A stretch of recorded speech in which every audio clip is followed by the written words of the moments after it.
Alright, quick rod review. That's not how you do it. Oopsie. Quick VOD review. How do I implement codes?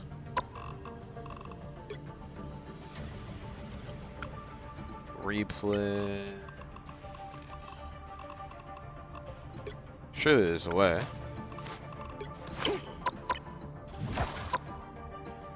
Might just. Oh, here. There we go. Alright. So, doing a tank VOD review. Doing a tank VOD review of Jinx, the Jester. Diamond 2. I will preface this by saying that I am still new to the game, even though I am on a team in Eternity. I'm still new to the game, and what the advice that I give or what may work for me may not work for other people, may not even work for Jinx here. But I hope that is some insight on my thought process when it comes to playing the game. I'm gonna go ahead and skip. I'm gonna go ahead and skip the phase here. Actually, let's do some matchup analysis. So they're playing Cap Thor, Magic, Mantis, Jesus, Rocket, and Punisher. They have both decent dive with the Cap, Magic, and Thor, but also decent bunker with the Rocket, with the support line, and the Punisher. Now you guys have Jester here has Strange, Cap, Rocket, Cloak and Dagger, Magic, and Black Panther. In this situation, you guys have better dive / brawl. You have better brawl capabilities than they do, which would mean that you'll have an easier time. So if you play around corners correctly, like if you play your life correctly, play around corners, play around cover, like natural cover, instead of forcing your resources like shield, theoretically, you should have an easier time winning frontline battles. So let's just go ahead and go to Jinx's POV here on attack. Is there an easier way to pause? Alright, so scout their team. Essentially, I'm going to turn on the volume for a second so I can be able to talk and it's not too loud. But after scouting team, I would start thinking about what to do. Now, in this situation, you don't really have to do much because you're waiting for card to push. But I would more look at forcing out their Thor.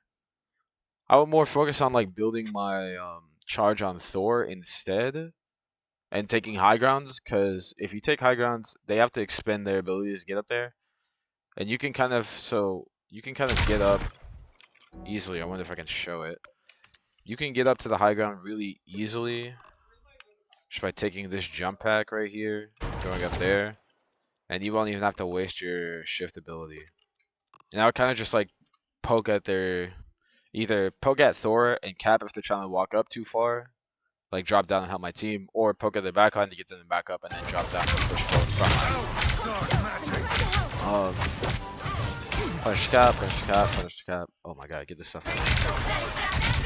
The problem is like punishing Cap is really hard since he's designed to lift boss. See how I turn to this is good. Now I kind of just stopped pushing it. So me personally, I would stop. So I'll give you you kind of lost your effectiveness. How do I say it? So in Overwatch, there's like spikes in power, right? There's usually spikes in power. Right now, you're pushing into them as Strange when you have already pushed quite a bit. I can't get this. There we go. How do I? Jesus Christ. This is so hard to. This is so hard to move. Actually.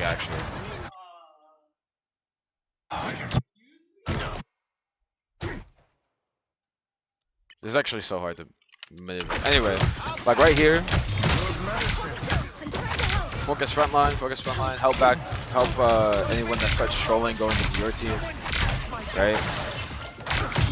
I would do this same exact stuff.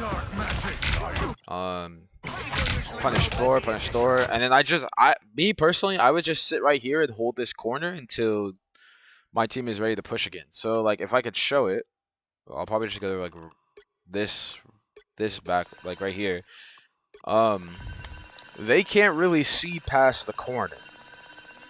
Usually when you push, at least like most of the time, in team play, when you push, you want to have everyone ready to push with you.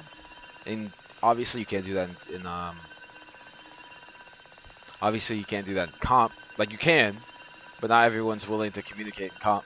So like I would make on Strange, I go for short effective pushes that get value, whether that's killing someone on the enemy team or forcing out a bunch of resources, and then I sit and wait to build for my team to build resources or for the cart to push, and then I would make another short push to the next corner and then another short push. You know how that works? And then by that time by that time either two people will be dead to where you could commit to a full push, or they'll have so many resources wasted that you can commit to a full push, or you'll have ult to which you can go for something.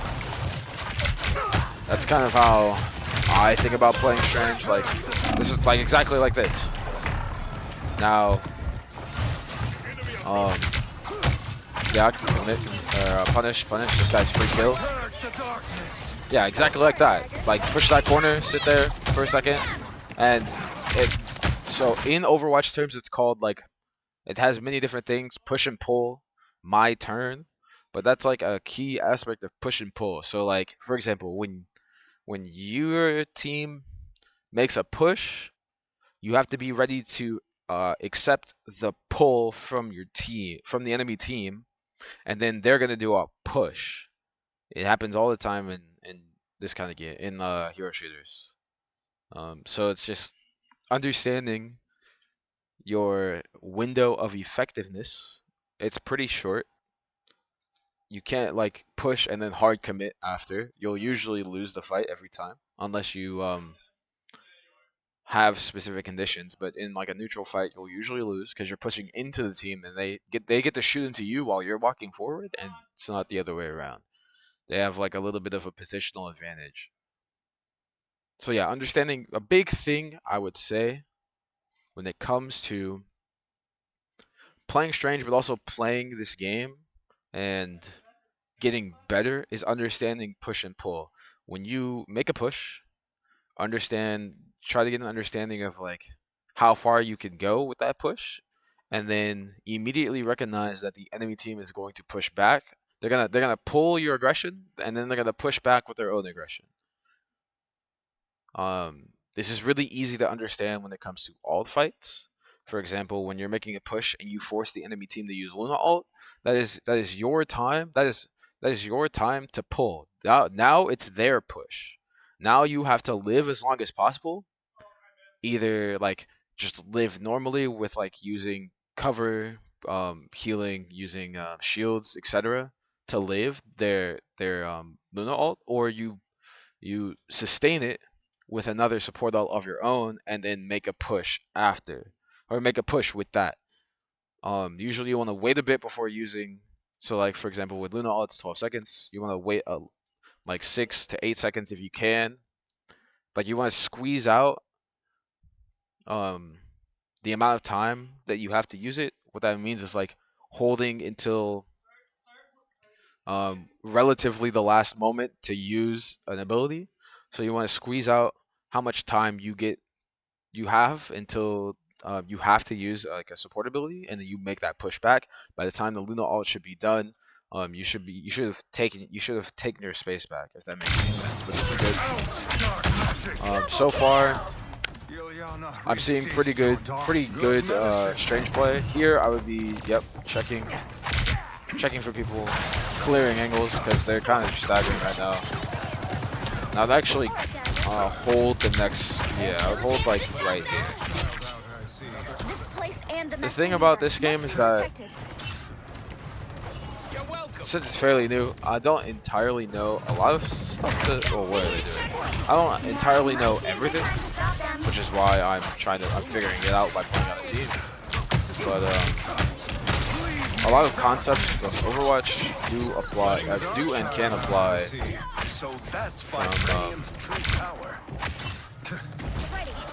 from that game to this one, because hero shooters at their core are the same macro wise, like macro wise. Let's go back to that. Yeah, this is fine. You're down. I honestly would just keep kiting, because now you're at the risk. Like, I wouldn't fight this. I'd keep kiting until my spawn, because now you're at the risk of dying. But this would be a perfect time. So if you do this and you don't push and you happen to just like sustain their aggression, this would be a perfect time to push back with an ult. So for example, in this situation, I would have gotten full charge, flown up, and used my ult.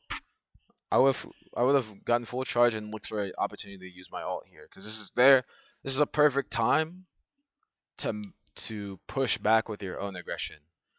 I know your health isn't like the highest pool, but like you just wait till you get healed, like to a point where you won't like insta die when you use ult, and then you look for your own. Is what I would do, because it's like they don't have strength, they don't have mags, it's like free. But we are undefeatable. By the eye of okay, I would not do this. You hear it? So my tip: if you hear your teammates ulting, try to win the fight. Try to win the fight with just those ults, because another key aspect of this game is ult rotations.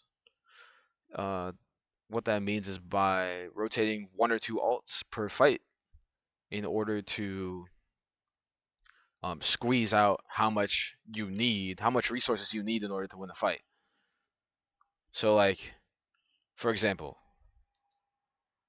if I were playing on a team, right, and they use Star-Lord ult, I'm playing Magneto, I use Magneto ult. I eat his damage, and then I send it back at somebody and maybe get a pick, and then everyone lives. And then maybe they follow that up after with like a strange ult, to which we block, and if we don't block, we use Luna ult. But then at that point we would have won the fight. But now we don't have Luna ult for the next fight, which means we have to use like Mantis or Cloak or whatever.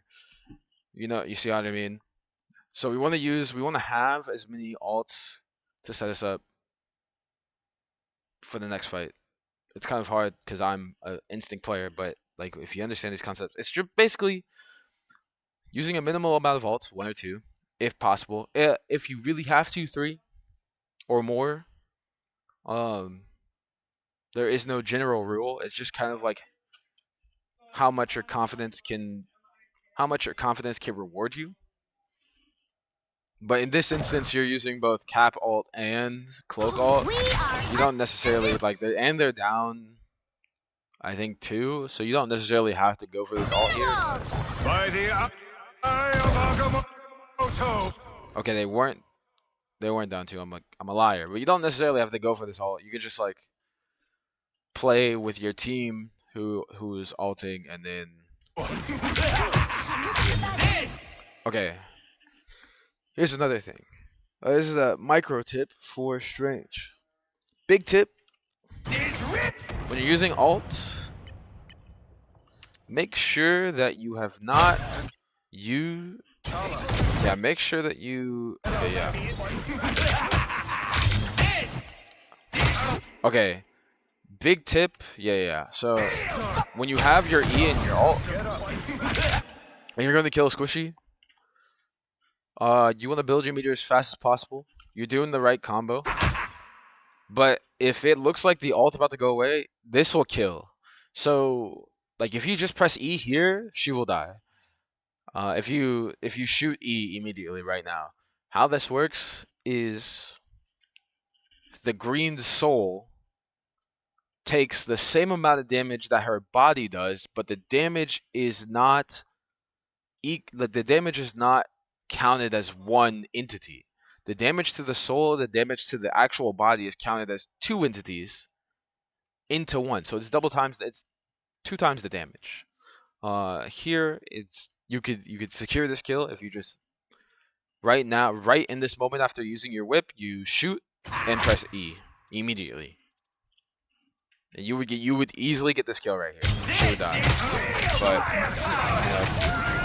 it's all good. Just get in the habit of using that. It's an easy way to secure like 3 kills on squishies.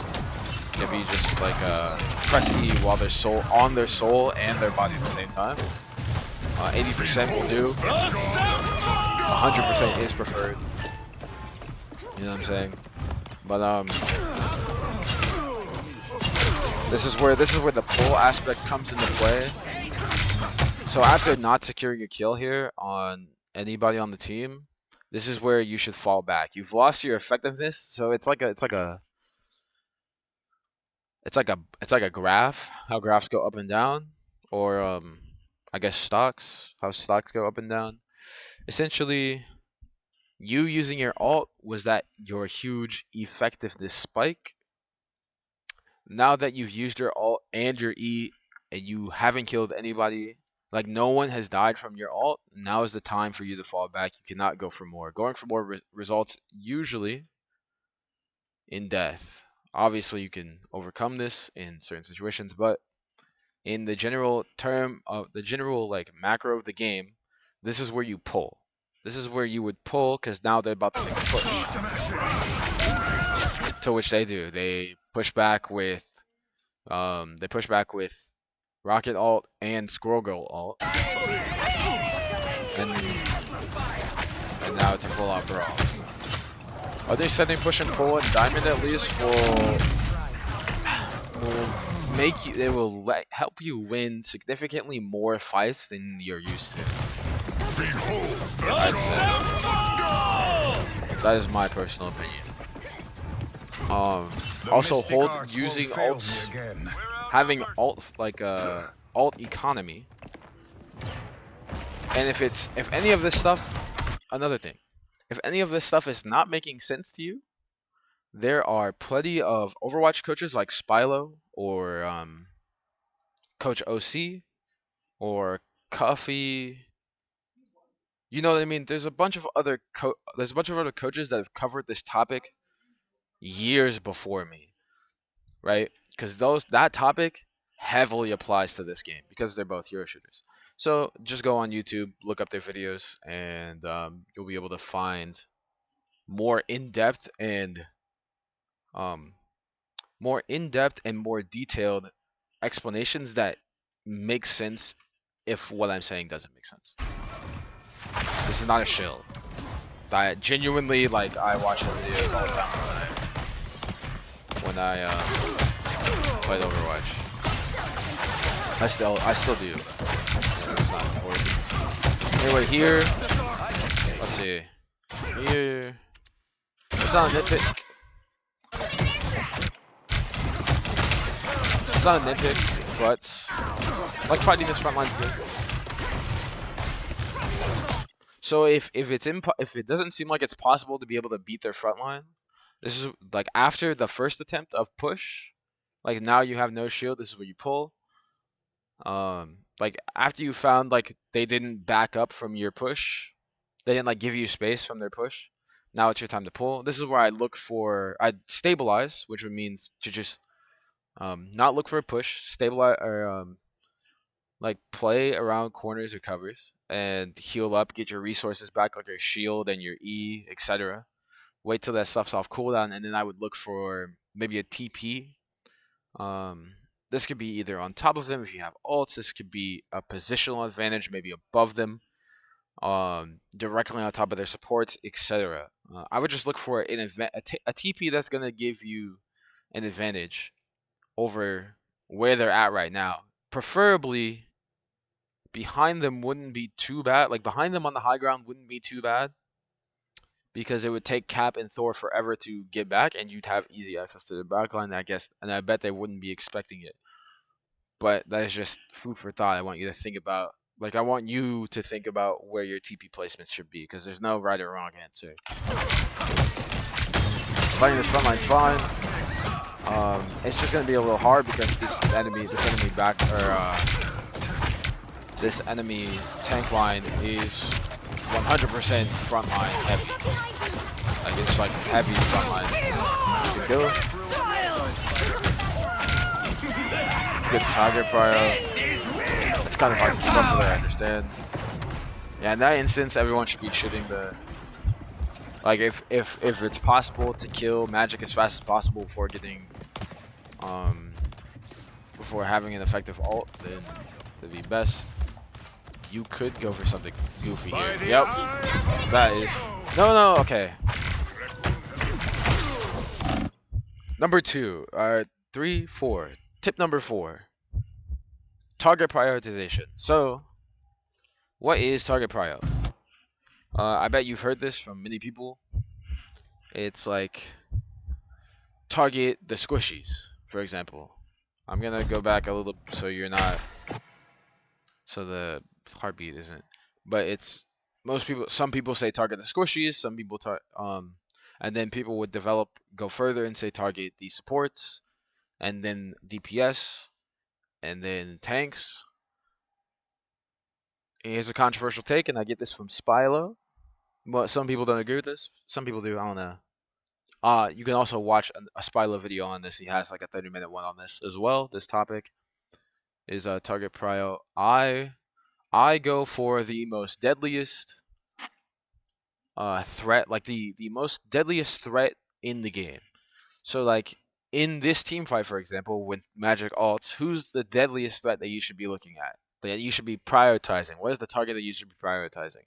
It's not Cap, it's not Thor, it's the Magic heading straight for the middle of your team. You know she's gonna feed, and it's possible to kill her way before. Like if everyone shoots her, it's possible to kill her way before she gets any effectiveness. That is the most deadly target. And then it goes to, well, okay, who's in front of me? Like who can I shoot? And then and that's usually tanks. After you shoot, after you've gotten tanks to give you space, or you've gotten like your E on Strange, then I'd look to blow up someone in the back line. So whether that's the 2 supports or Squirrel Girl, I would look to instantly blow her up with my E, because if you shoot twice, if you hit your if you hit basic attack twice in a row, you can secure a kill if you basic attack, and then E if you hit all your shots on the squishies. But in this instance, how target prioritization comes into play here is when you go for this goofy ult. I like it. I call it goofy, but I like it. Boom, ult goes straight to try to trade that Squirrel Girl. Don't even look at the store. Immediately go to trade Squirrel Girl. I know you're probably gonna die, but like you should have gone to it. We are undefeatable. I personally would have gone to trade Squirrel Girl for my life if I knew that my team was being res. Because 1, it's easier, and 2, I think she's more. Well, I just think she's easier to kill than Thor, personally. Right. Anyway, we stopped the Penny, so now our comp changes a little bit. Penny, as you may know, is good at holding space, is good at punishing diving enemies. Very good at anti-dive. She is more frontline than she's like similar frontline. Behold the god. Anyway, you can stun her. Good try. I thought you were about to go that. That would have been awesome. But don't be afraid to take spaces, Penny. Just know, same thing with like Groot. You just want to play behind natural cover. As Groot, it's a little easier because you can make the cover. Time for some fireworks. Yeah. Penny's not a bad pick into their comp. They have both. This is actually a good pick. Yeah, so Penny's really good at countering dive tanks and countering brawl tanks, which they have. Well, I say tanks, brawl heroes and dive heroes. Sorry. There's still a So chance Magic to stop gets countered. Thor and Cap both get countered. them. You know what to do, spiders? People like Spider-Man Venom get countered. So I like this pick. This is a good pick. Good job, spiders. Good job. Look at. Yep. Time for some fireworks. You don't have to invest all here, actually. Yeah, this is Great free win. team. It's just free I got fire your win. back, Should Jill. be. Always. Oh, sure. Should still be free fire win. You know what to do, spiders? It's Maybe not actually. we are undefeatable. This is where I'd get Only out. 60 seconds left. I'd go So reset. much better. Yeah. It's unlucky. You know what to do, spiders? Sorry, Time I'm for so late. some fireworks. Powering up. On Penny, I want to say that when it comes to Penny, you're gonna usually be. Okay, you switch. But still, on Penny, you'd usually be playing to pull and then push, or at least like hold your ground until they make a push, counter their push by just like stunning them, and then pushing yourself. Because if you push too far as Penny, obviously you get Be a good time to stop them. blown up. It's like it's easy to overwhelm Penny, but yeah. I'm just gonna do attack. I don't have much time for. Actually, I'll just do this VOD for now. I'll do this whole VOD, and then I'll do like a synopsis at the end of important things to work out. This is good. That's good. Yeah, that's nice. Punishing. Now or never. Stop them. There's no. So the thing that I want people to understand when it comes to games, like just video games in general, advice is useful, but there is no surefire way to win games. Obviously, but I mean, you know, maybe I just don't know anything. But like, what I do hope. This is good. No, that's good. That is perfect. That's actually so perfect.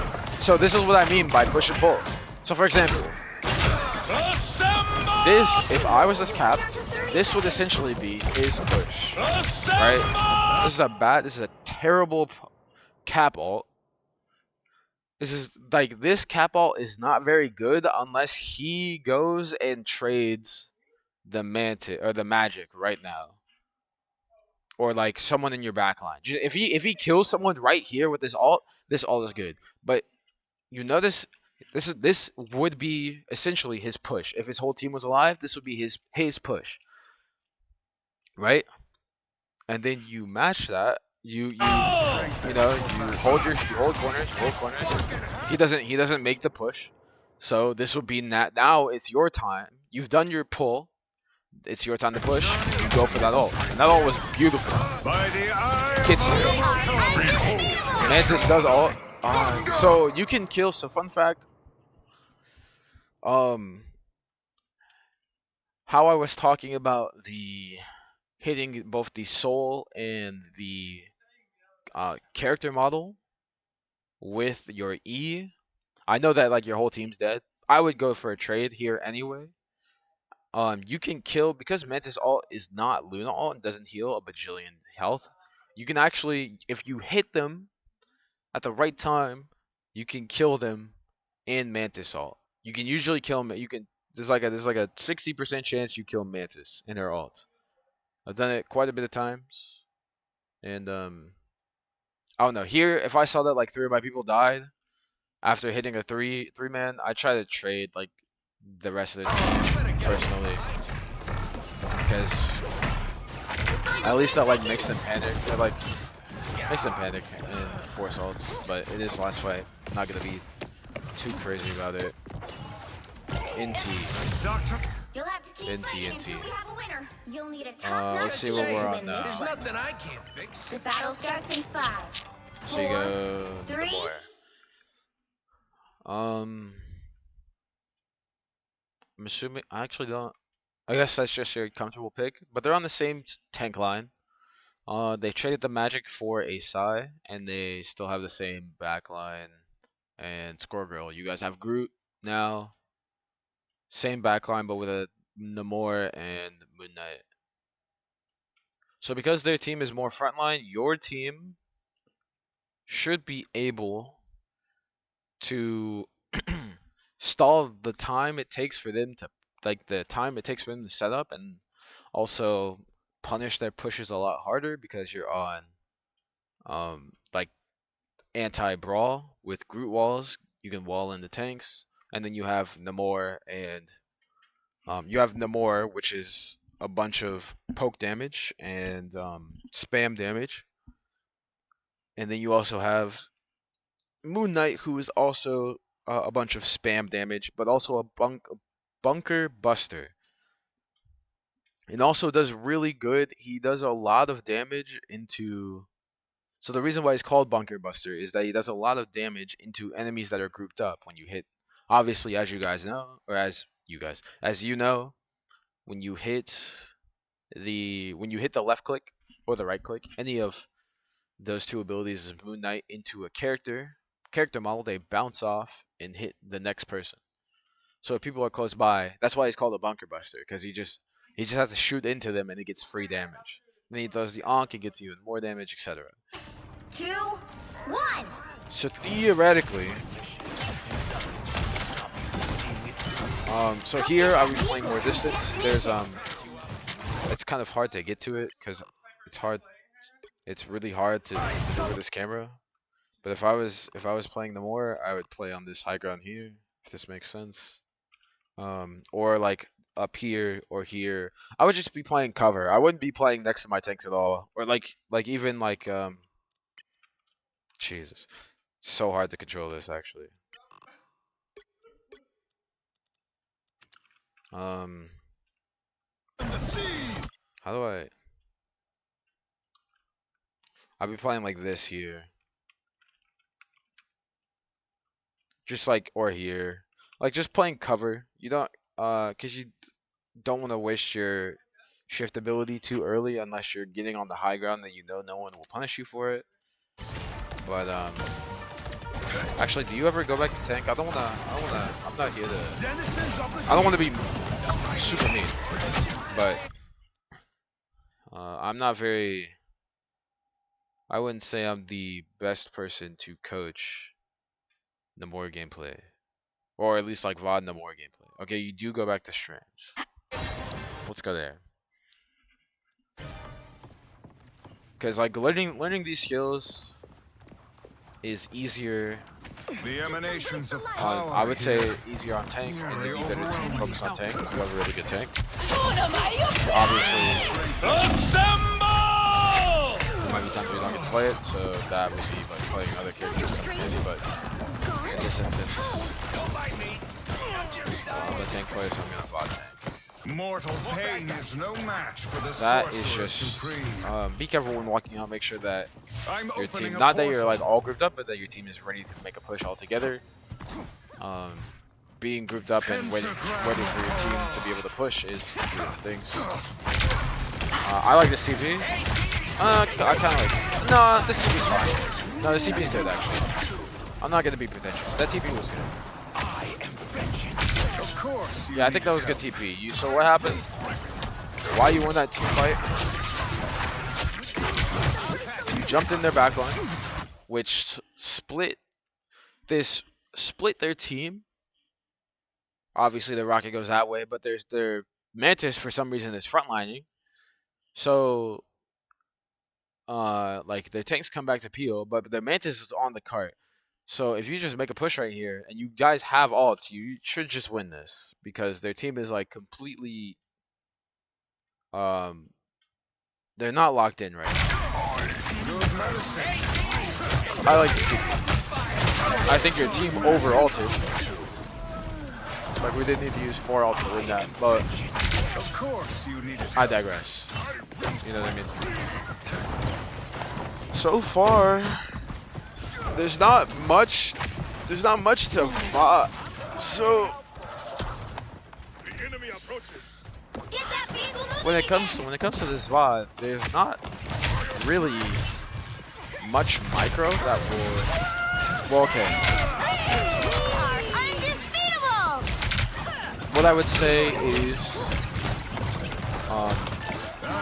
try to get used to hitting your left foot all the time, like aiming at getting used to aiming your left foot and hitting it all the time.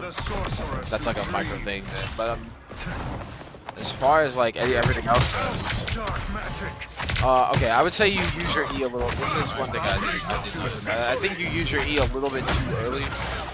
You don't really want, like, to get max effectiveness out of it, you want it to be charged, whether that's like at most.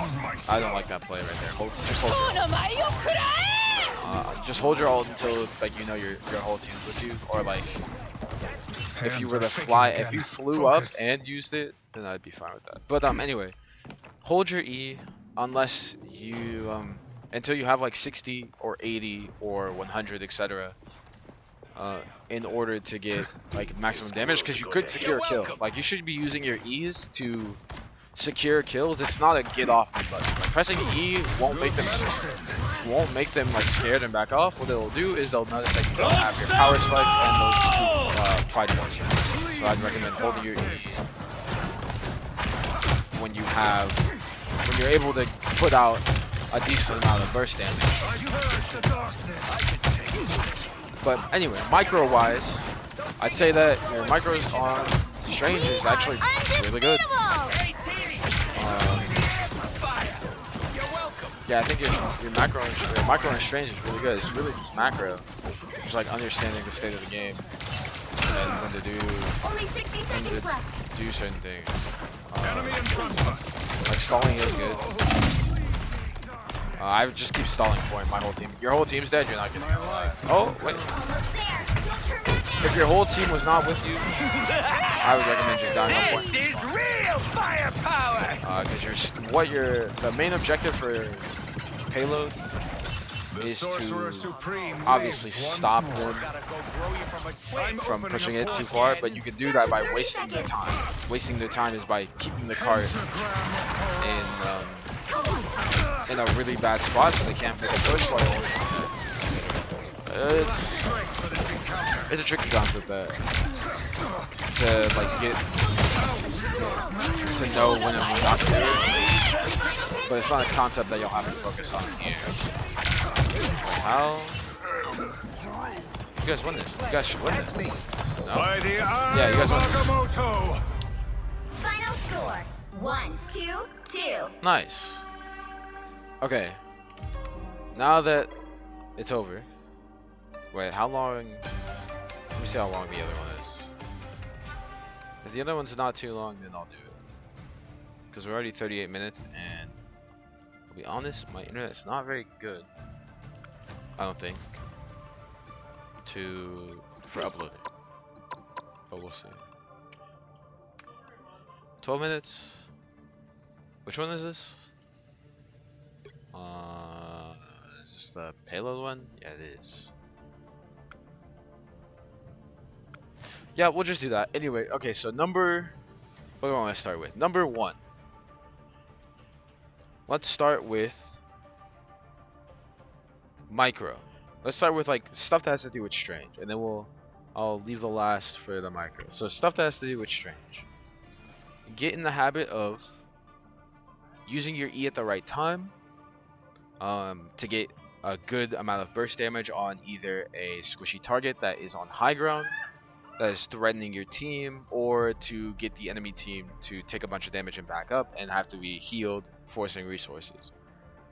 In tandem with that, get in the habit of using your E after you've hit your Agamotto stun on somebody, because you can get 2 times the burst damage if you hit both of both the soul and the enemy character model, like I said. That will help you secure more team fights and more more picks to help your team push It'll help you secure more team fights, fight wins, etc. Number 2, get in the habit of using your portal in a way that sets your team up in an advantageous spot. For example, as I was saying, when you were trying to make that push, making that push there is fine, but if it doesn't look like it's possible, then it might be time for you to use the portal to TP your team either on top of them or behind them, etc. This obviously doesn't secure team fights and team wins, so I would like you to think about, I would like you to put some thought into where you're teleporting and how could this be beneficial to your team. Do we have ults? Is this high ground that I'm TPing to good for my DPS, etc. Number 3, now we're going into the macro. Only 4 things to do here. Number 3, learn about ult rotation and how to use that to your advantage. Like I said, I would recommend watching a Spilo video, Coach OC video, any Overwatch coach that is credible and helps the community out by putting out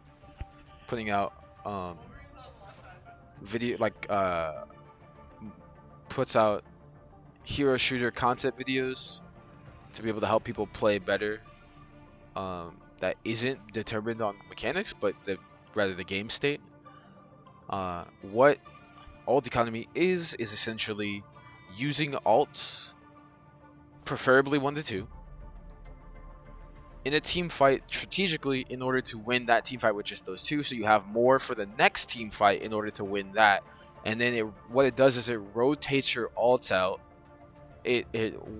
You win the fight with 1 or 2 ults, and then you have 1 or 2 ults for the next one, and by that time you should have 50% 50% or 60% by the end of the next fight, to which you can rotate again and you'll have ults up for the fight after that.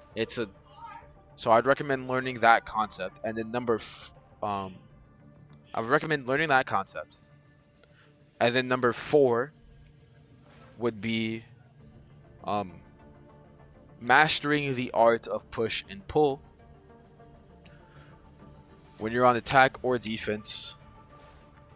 Understanding when is the time, is it time for us to make a push? If so, let's push as a team. All right, we've used we've pushed, we've used our resources. Now we should be anticipating the enemy team's push because they've pulled our aggression after we pushed, and now they're going to try to push back, to which we need to pull and live their aggression in order to not get wiped in this team fight. And then we push back after we've survived their push. Does that make sense? If this doesn't make sense, obviously for the last 2 I said, I'm going to reiterate one more time like a broken record, but you can watch Spilo videos. I'm really heavy on the Spilo. Or just Overwatch coaching videos, and it should be there. What's his name? Nator? There's another guy out that I'm blanking on the name, but they also help with understanding these concepts. Other than that, gameplay's fine. I thought gameplay was fine for where you're at. It's just more thought work for the most part is what'll help you elevate your gameplay so then you have something else to work on, you might see. I don't know. Anyway, that's been the VOD review. I hope it helped. And yeah.